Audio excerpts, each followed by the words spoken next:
25%, according to Paul Johnson, Catholic historian, of the Waffen-SS were confessing, communicating Roman Catholics. Let's hear it is estimated by Paul Johnson, Catholic historian, that more than 40% of the Waffen-SS were practicing, confessing Catholics. No one was ever excommunicated or threatened with excommunication for taking part in the final decision of the Church. 50%, according to Paul Johnson, the Catholic historian, of the Waffen-SS were confessing Catholics. None of them was ever threatened with excommunication, even threatened for it.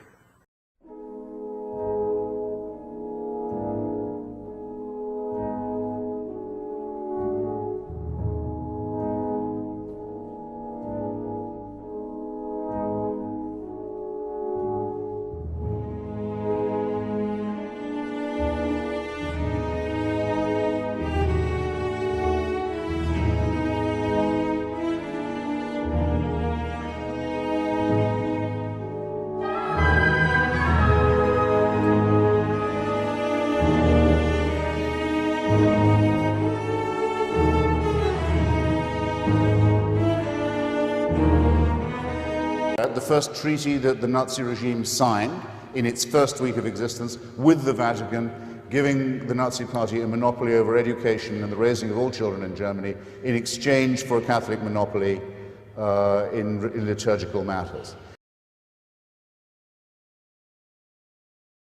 I would like them to take back the Concordat made with Adolf Hitler, the first treaty he ever signed, giving the Church a monopoly over education in Germany in exchange for the dissolution of the Catholic Centre Party, to give the Nazi Party a clear run.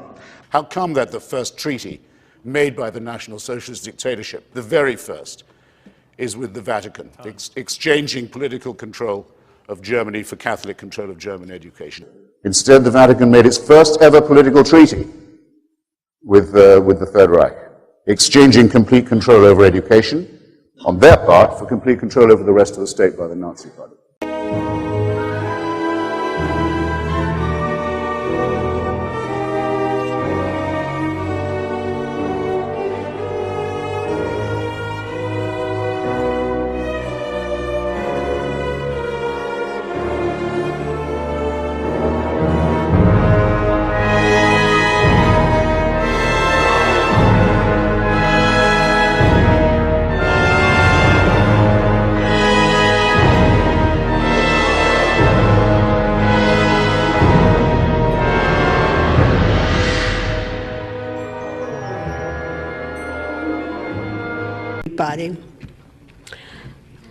The next thing what happened, education was nationalized. We had a very good educational system in Austria before Hitler. I went to public school. We had a very good curriculum. We even prayed in public school before class and after class. That morning, after the election, I walked into my classroom and the crucifix was gone. And the teacher said, this morning, we greet each other, Heil Hitler. And she said, we don't pray anymore. We sing Deutschland, Deutschland über alles, Germany above everybody. And she also said, we would not have twice a week religious education anymore either. We would have physical education instead. Oh, we did not mind that. It was a lot more fun to play ball than study the Bible or learn long prayers.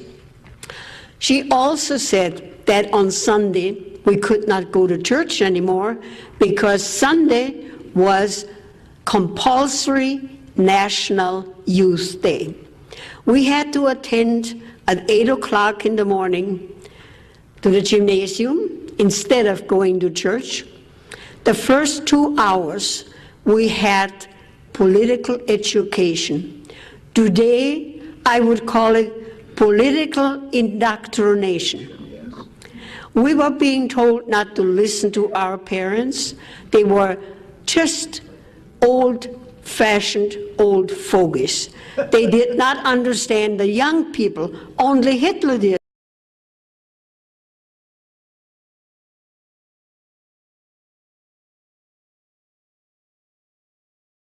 I can only summarize it now, and I'll do so very as tersely as I can. First, fascism, the original 20th century totalitarian movement, is really, historically, another name for the political activity of the Catholic right wing.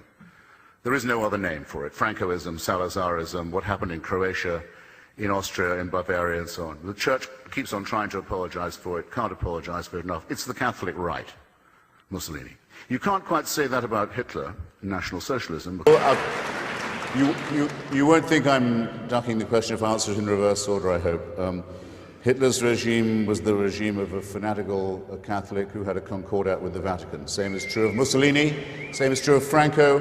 The word for fascism, if you take out just take out the word fascism from the whole history of the 1920s and 30s, put in the phrase Catholic right wing, you don't have to change a thing.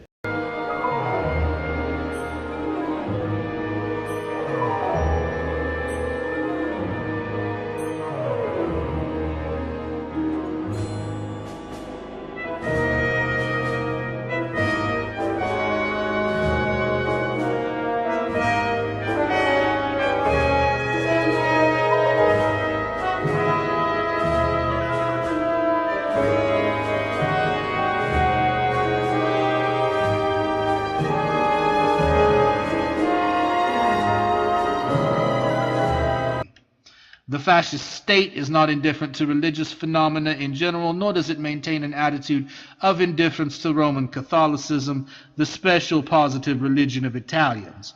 The state has not got a theology, but it has a moral code. The fascist state sees in religion one of the deepest of spiritual manifestations, and for this reason it not only respects religion, but defends and protects it. The fascist state does not attempt, as did Robespierre at the height of the revolutionary delirium of the Convention, to set up a god of its own. Nor does it vainly seek, as does Bolshevism, to efface God from the soul of man. Fascism respects the God of ascetics, saints, and heroes, and it also respects God as conceived by the ingenious and primitive heart of the people, the God to whom their prayers are raised.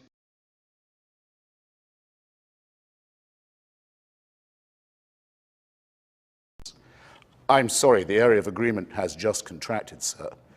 For you to say of Nazism that it was the implementation of the work of Charles Darwin is a filthy slander, undeserving of you, and an insult to this audience.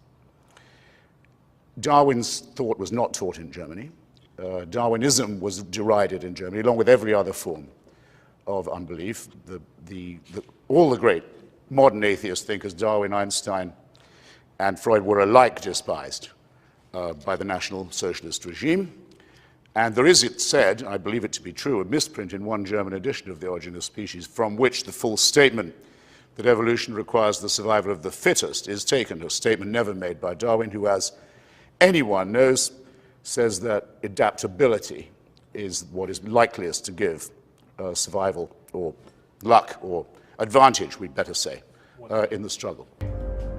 I wanted to explore this connection further, so I met with the author of From Darwin to Hitler, Dr. Richard Weikart. Hitler and many of the physicians that carried out this program were very fanatical Darwinists, and particularly they wanted to apply Darwinism to society. Was wir uns unter der deutschen Jugend der Zukunft wünschen, ist etwas anderes, als was die Vergangenheit sich gewünscht hat. Wir müssen einen neuen Menschen,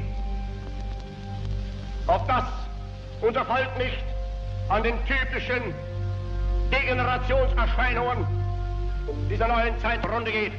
Many of these people in the 19-teens, 1920s, who were putting forward some of these ideas about racism were considered the leading scientists. These were Darwinists who were taken seriously by fellow academics.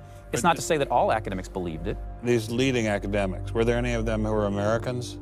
There were plenty of Americans who were saying similar kinds of things. Not only were Americans saying such things, they were pioneers in this fledgling science known as eugenics. They thought they could help evolution along by sterilizing the so-called feeble-minded and prohibiting them from getting married. Physicians who are aware of the history of 20th century American medicine harbor some some bad feelings towards Darwinists because of eugenics. And eugenics, which was an attempt to breed human beings, it was the darkest chapter of American medicine ever. There were 50,000 people involuntarily sterilized because they were deemed unfit to breed, basically. Eugenics isn't just history. The spirit of the movement lives on today.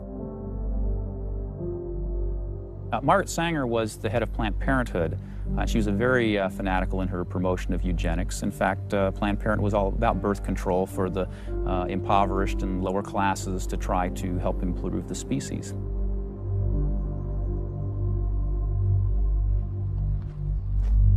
From Hadamar, I traveled with Dr. Weikart to Dachau, where the Nazis applied the ideas of eugenics on a massive mechanistic scale. When it was a fully functioning concentration camp, and what was the purpose of it? I mean, part of it was to repress political enemies. What was the rest of the purpose?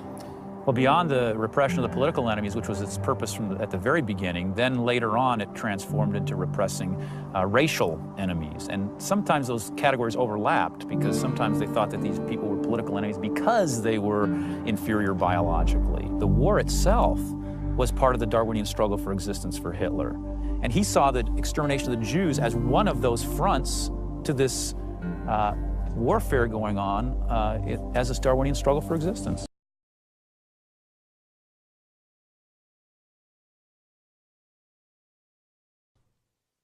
Struggle is the means that improves the health, strength, and stamina of the species, and the reason for its evolution to a higher quality of being.